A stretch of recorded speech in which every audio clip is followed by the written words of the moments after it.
සුබ දවසක් මට ඔන්න මම අද ආවේ B කොටස ඉතිරි කොටස අරගෙන. ඒ කියන්නේ B කොටසට කලින් ප්‍රශ්න තුනක් කතා කරන්නේ. ඒතකොට තව ප්‍රශ්න තුනක් තියෙනවා.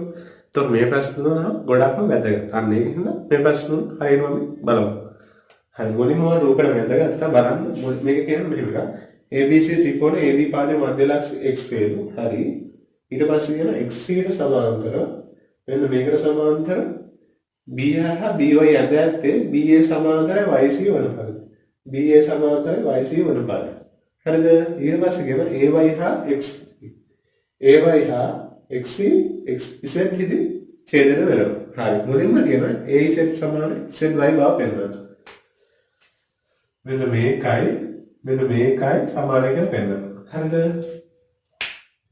හරි. එතකොට මෙන්න මේක කරන්නේ මේකේ මුලින්ම රෝමයක් එක මම ගන්න ABY ත්‍රිකෝණය. ABY ත්‍රිකෝණය සලකලා බලන්න මේක මොන ත්‍රිකෝණයක් වගේ තියෙන්නේ කියලා. ABY ත්‍රිකෝණයම මධ්‍ය ලක්ෂ ක්‍රමයේ විලෝමය ගමු. මධ්‍ය ලක්ෂ ක්‍රමයේ විලෝමය. මධ්‍ය ලක්ෂ ක්‍රමයේ විලෝමය. එතකොට විලෝමය මොකද්ද? එක් පාදයක මධ්‍ය ලක්ෂයක තවත් පාදයකට සමාන්තර රේඛාව ඉදිරි පාද සමච්ඡේදන කරනවානේ. එතකොට මෙන්න මේ කොටස සමානයි. ඇත්තටම මේක කියන්නේ මෙහෙම එකක්. එතකොට AX ට XB දාන අනුපාතය සමාන වෙනවා AZ ට ZY දාන අනුපාතය. එතකොට ඒක කියන්නේ මෙහෙම එකක්. මධ්‍ය ලක්ෂ ක්‍රමයේ විලෝමය. එතකොට අපි දන්න AX ට XB සමාන කියලා. ඒ කියන්නේ මේකට මේක සමානයි. හරිද? එහෙනම් නිකම්ම AZ සමාන ZY වෙනවනේ. ඒක ගත්තේ අපි මධ්‍ය ලක්ෂ ක්‍රමයේ විලෝමය. හරිද? ඊට පස්සේ එතන ඕන ලියන්න AX සමානයි XB නිසා කියලා. අන්න ඒකින් ගාන මෙතන AZ සමානයි ZY වෙනවා. ඊට පස්සේ රෝමයක් අත් දෙක. BX සමානයි YC බව වෙනවා. BX බලන්න BX මෙතන තියෙනවා. YC තියෙන්නේ මෙතන. අන්න මේ දෙක සමාන කියලා පෙන්නනවා. හරි. මේ දෙක සමාන කියන කලින් අපිට පුළුවන් ඔයාලා සමාන්තර රාශියේ ලක්ෂණ මතක ගන්න. අන්නේ ලක්ෂණ වේගය බලන්න. එන්න මේ B මම මේකට ගන්න BY CX සමාන්තර රාශියේ මොකද හේතුව? සම්මුඛ පාද සමාන්තර නිසා. සම්මුඛ පාද සමාන්තර නිසා.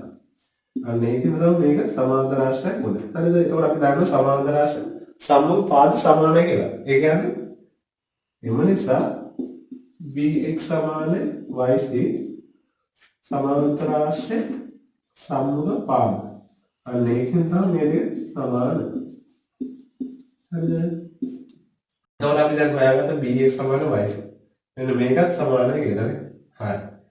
ඒ වගේ අපි කලින් හොයාගත්ත AZ ට ZY සමානයි කියලා. මම ඒක ලකුණු කරගත්තා. හරිද? ඔය ටික තමයි දැන් අපි අරන් තියෙන දත්ත ටික. ඊට පස්සේ කියන ACYX ACYX මෙන්න මේක. අපිට YX උත් ත්‍යාග කරගන්න වෙනවා. අන්න ඒ දෙක සමාන කියලා කියනවා. හරි. ඒක සමාන්තර රාශියක් කියලා වෙනවා. හරිද? බලන්න මෙන්න මේක x ට yc සමානනේ. x සමානයි yc හා x සමාන්තරයි yc නේ. අවුන මේක දීලා තියෙනවා. එහෙනම් එම නිසා අපිට ලියන්න පුළුවන් x yc සමාන්තර රාශිය කියලා මේක ACYX ACYX සමාන්තර රාශිය. මොකද මොකක් කියලාද? සම්මුඛ පාද සමාන හා සමාන්තර නිසා. සම්මුඛ පාද සමාන හා සමාන්තර නිසා. අන්න ඒකෙන් තමයි ACYX සමාන්තර රාශියක්. හරිද? ඊට පස්සේ කියනවා BC හා XT. BC හා XY. BC හා XY. BC XY T හිදී ඡේදනය වේලු. එතන මෙන්න T දිනවනේ. T හිදී ඡේදනය වේ. TZ සමාන y සමාන්තර YZ බව වෙනවා. TZ. तो අපි TZ ත්‍යාග කරගන්නවා. මෙතන T ලියා ගන්න. TZ සමාන්තරයි YC බව පෙන්නන්නේ. YC බව සාධනය කරන්න. හරි. එතකොට බලන්න මෙහෙම එකක්. දැන් අපි මොනවද? අපි මෙන්න මේ ACYX සමාන්තර රාශියක් කියවනේ. එහෙනම් ඒකේ මෙන්න මේ කොටසයි කියන්නේ මොකක්ද? මේ XC කියන්නේ විකර්ණයක් නේ. එතන විකර්ණ සමච්ඡේදනය වෙනවා. එහෙනම් XZ සමාන ZC නිසා මෙන්න XC සමාන ZC. මේකට මේක සමාන. හරිද? ඒක හරි. ඒ වගේම අපි දැන් මම බලන්න මෙහෙම එකක්. XT සමාන TY. XT සමාන TY. කොහොමද ඒක ගත්තේ? මෙන්න මේ සමාන්තර රාශිය. මෙන්න මේ සමාන්තර රාශිය විකර්ණය යන මේක. එහෙනම් XT සමාන TY වෙනවනේ. හරි. ඔයගොල්ලෝ දක්වනවා. මේක ගත්තේ අපි මෙන්න මේක සමාන්තර රාශියක්. ඒවා මේක සමාන්තර රාශිය. මේක විකර්ණය මේක සමාන්තර දෙන්නේ මෙතන. මේක විකර්ණ මෙතන සමාන්තර දෙන්නේ. ඒතකොට මේක සමාන මේක සමාන. හරි. එන්නේ ඒක අපි දාමු දැන් XY C ත්‍රිකෝණය සලකලා XYC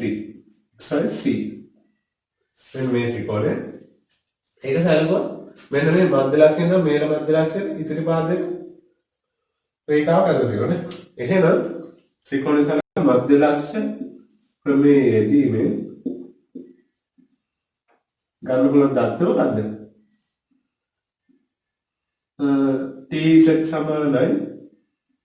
TZ සමාන භාගයක් YC හා TZ සමාන්තරයි YC කියන එක තමයි ගන්න පුළුවන් තත්ත්වනේ. එහෙනම් අපිට මේ ඕන කියන එක අහව ඒක කරේ අපි මුලින්ම මධ්‍ය ලක්ෂණ කරන විලවුනේ. ඊට පස්සේ සමාන්තර රාශිවල පොදු ලක්ෂණ. ඊට පස්සේ ආයෙ මධ්‍ය ලක්ෂණ ප්‍රමේයක් දා මේක හොයන්න. මේ ප්‍රශ්න ගොඩක්ම ලේසි. ඔයාලා මධ්‍ය ලක්ෂණ ප්‍රමේය ඇසුරෙන් තමයි මේ ගන්න ගොඩනගලා තියෙන්නේ. හරි. ඊට පස්සේ අපි 11 වෙනි ප්‍රශ්නට යනවා. බලන්න මේක මොකද්ද කියලා තියෙන්නේ කියලා බලන්න. ඒක කුලන සම්පූර්ණ ගන්නවන්නේ.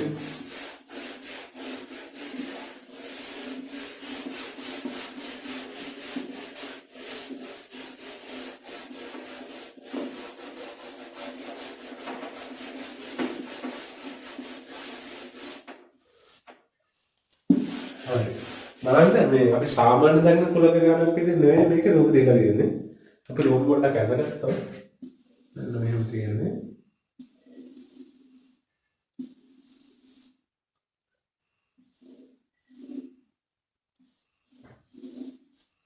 මේව දීලා දෙන්න. එතකොට මම ගම් වතුර යටව කියන එක මේක ගම් වතුරයි. මේක වගාවන්. අනිත් එක කඩා වැටුණු.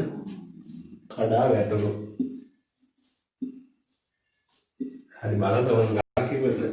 අධික වර්ෂාවක් පැවති දින කිහිපයක එක්තරා ගමනක බලපෑම් ස්වභාවික විපත් පිළිබඳ තොරතුරු පහත දැක්කේ.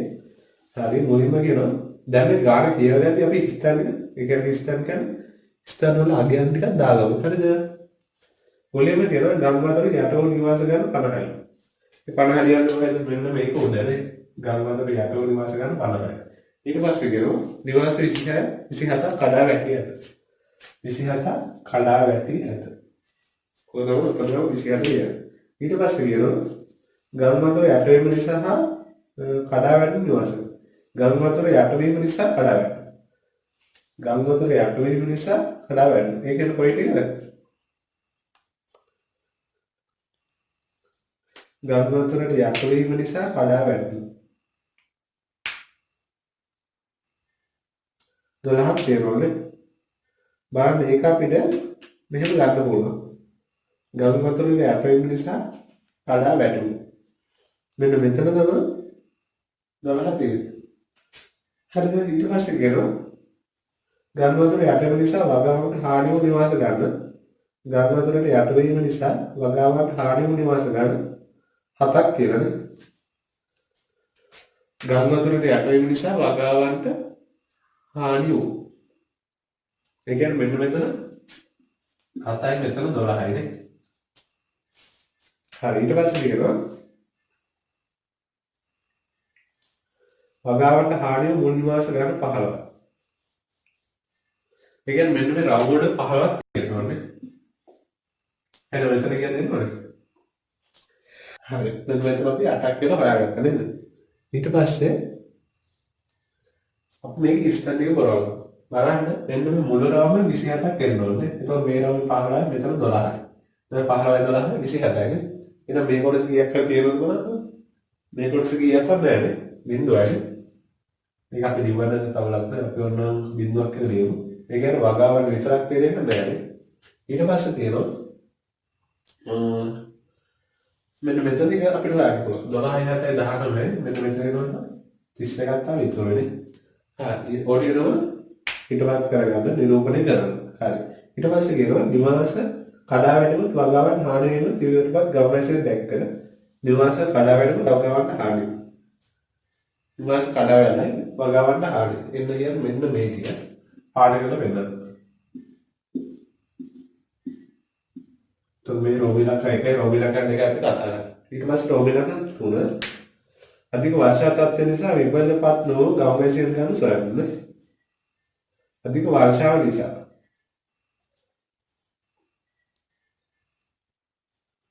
එතකොට බලන්න කොහොමද?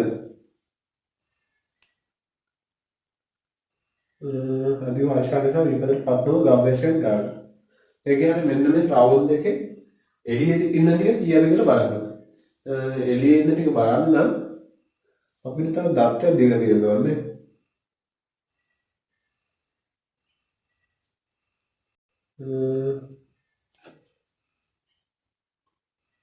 ඕනනම් මෙහෙම හිතන්න පුළුවන්.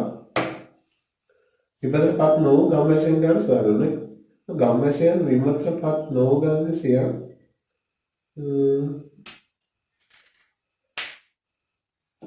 ඔන්න අපිට ගල්වතර දෙක මේකනේ. අන්න ඒ ටික නැතුව මේ ටික උත්තර ගන්න පුළුවන්. ඔන්න 8ක් කියලා ගන්න පුළුවන්. ඒ ඇත්තටම හරි උත්තර නෙවෙයි. ඒකෙන්ද මේ ප්‍රශ්න උත්තරේම ගන්න බෑ. ඊට පස්සේ ලෝමිලක 4 යන මම ගල්වතර ගිහුවා නිවාස කඩාවැටි වෙන අපදා තොරව නිවාස දෙකක් සිදු වෙනවා වාර්තා වෙන. ගල්වතර ගිහුවා නිවාස කඩාවැටි. ගල්වතර ගිහුවා නිවාස කඩාවැටි. ඒ කියන්නේ මෙන්න මේ දෙකේ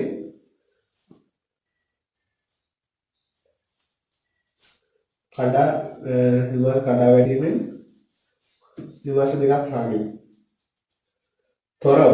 ඒ කියන්නේ ගම් අතර ඉන්නකොට නිවාස කඩා වැටීමෙන් තොරව. මේකේ නැතුව මෙන්න මේකේ විතර දෙන්නෙක් ඉන්නවනේ. වෙන රූපේ නැවත අඳිනවා. වෙන රූපේ නැවත අඳින්න දෙයක් නෑ අතටම. මෙන්න වෙදන දෙකක් දැම්මම හරිය නේද? ඒකම කියලා තියෙන්නේ. මේ දෙකෙන් තොරව වගාවන්ට හානි වෙලා විතර තියෙන ගාන. ඔක තමයි ඊට පස්සේ රෝමිලක 4 උත්තර. මෙන්න මෙතන දෙකක් දාන්න ඕනේ. ඒක තමයි වෙනස තියෙන්නේ. හරිද? එහෙනම් අපි ඊළඟට 12 වෙනි ප්‍රශ්නට යන්නේ. බලන්න උත්තර සම්මුඛවන පරිපූර්ණ ක්‍රියාවන් ක්‍රමයේ රූපසරණ භාවිතයෙන් පැහැදිලි කරන්න. හරි. රූපසරණ භාවිතයෙන් පැහැදිලි කරන්න. බලන්න ඒක නම් ලේසි. මෙන්න මේ ගුරුදේව ප්‍රශ්න අඳිමු අපි. ඊට පස්සේ මෙන්න මේක අකුරු දානවා. මම ABC කියලා දාන්න. ABCD.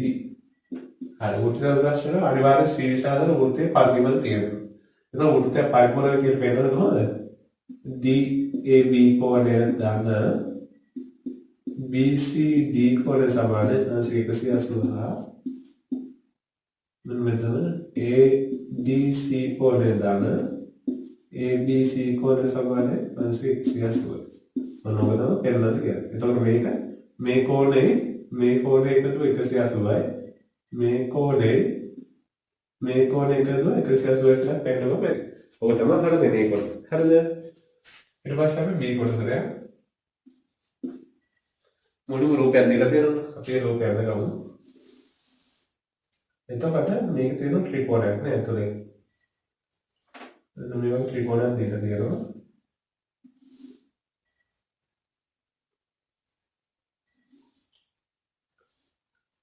ABC නේ.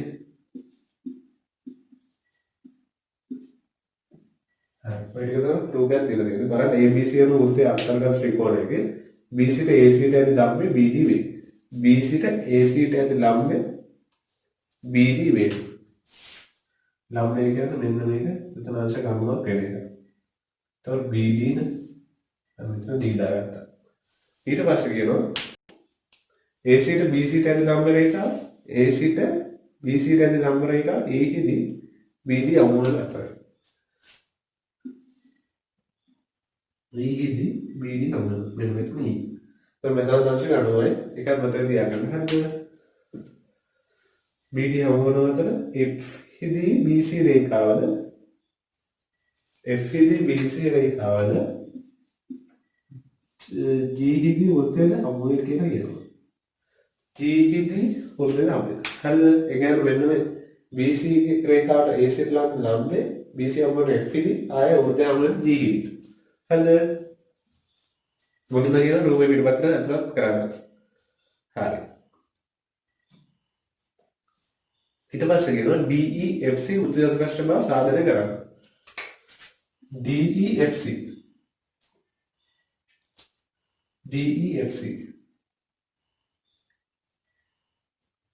හරි ඒක උද්දේශ ප්‍රශ්න කියලා බෙදන්න ඕනේ. එතකොට බලන්න මේක සම්මුඛ EDC කෝණය සමාන අංශ එතකොට මෙතන EDC කෝණය මෙන්න මෙතන කොන අංශ ගන්න අපි කලින් මේක ගත්තා. ඒ වගේම EFC කෝණය ඒකත් අංශ ගන්නවනේ. මෙන්න මේ කෝණ දෙක දැන් ඒක උද්දේශ ප්‍රශ්න මේ කෝණ දෙක සම්මුඛ කෝණනේ. එතකොට අපි EDC කෝණය දාන EFC ගියාගේ ගත්තොත් එහෙනම් අංශය 180යි නේ.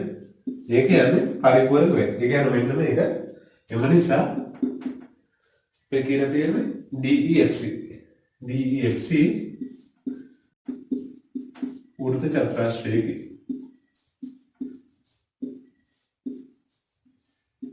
ऊर्ध चतुराश्रयी කියලා කියන්නේ අනිවාර්ය ඒක සම්මුඛ කෝණ දෙක එකතු අංශ එක සම්මුඛ කෝණ දෙක පරිපූර්ණ වෙනකොට කොහොමද මතක තියාගන්න. ඊට පස්සේ කියනවා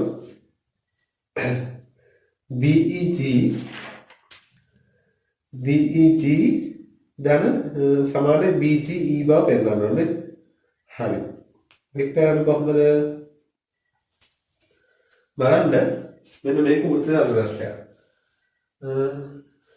BEG කියන්නේ මෙන්න මෙතන කොහොනේ ඒකයි BGE මේක අපි යා කරගන්න ඕනේ.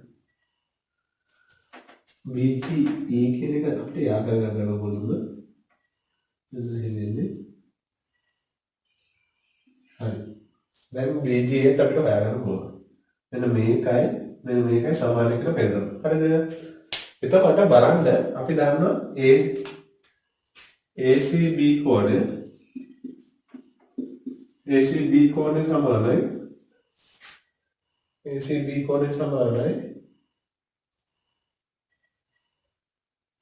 BEG කෝණය. BEG කෝණය. ඒ කියලා බලන්න මම ඔන්න මේ පැත්තට රූපයක් කරලා පෙන්නනවා. මෙන්න මෙහෙම තියෙන්නේ. මෙන්න මෙතන තමයි BEG තියෙන්නේ. මෙතන තමයි අනිත් එක තියෙන්නේ. ඒක ඔයාලා මතකද? වෘත්තජාලශාස්ත්‍රයේ ප්‍රමේයක් තියෙනවා. ප්‍රමේයක වෘත්තජාලශාස්ත්‍රයේ අභ්‍යන්තර කෝණයට පාදයක් දෙක කිරීම සඳහා බාහිර කෝණ සමානයි. මෙන්න මේකට මේක සමානයි. හරිද? එහෙනම් ඒක තමයි මෙතන කියලා දෙන්නේ. හරිද? අන්නේ ප්‍රමේය ලඟ ගාම මේ දෙක සමානයි. ඒ වගේම අපි දන්නවා ACB කෝණය සමානයි. BG වකින් බලන්න ACB මෙන්න මෙතන කෝණය. ඒ වගේ මෙන්න BG එකම කණ්ඩේ කෝණ. එකම කණ්ඩේ කෝණය කියනවා මේ දෙක සමාන වෙන්නේ. හරි මේක සමාන වුණේ මෙන්න මේ උත්සාහදාස් වල ප්‍රමේය. පාදය දෙකේ විසඳ බාහිර කොටේ ඒකේ අභ්‍යන්තර සම්මුඛ කොටේ සමාන හින්දා. හරිද? එහෙනම් මේ දැක්ස දෙක අපේ ACB සමානයි. ඒ නිසා BEG සමානයි BGE වෙනවනේ. මේක තමයි ගන්න කියලා දෙන தත්ත්වයනේ. හරි. එහෙනම් මෙතන අපි කරේ මොකද මුලින්ම වෘත්තයක වෘත්ත චතුරාර්ය සම්බන්ධ ප්‍රමේය ඊට පස්සේ එකම කාණ්ඩයේ කෝණය පාවිච්චි කරලා මේක සමාන කියලා ගත්තා නේ. දැන් මෙතන අපි ප්‍රශ්න තුනක් කතා කරන්නේ. ඒතකොට මේ ප්‍රශ්න තුන අනිවාර්යයෙන් වැදගත්. මොකද ප්‍රමේයන් සම්බන්ධ ගැටලු එකක් හරි වගේ විභාගෙට හදන්න. අන්න ඒකෙන්ද මේක හොඳට බලා ගන්න. එහෙනම් අපි ඊළඟ දවසේ තවත් අලුත් කොටසක් කරන් මම එන්න. එහෙනම් සුබ දවසක්.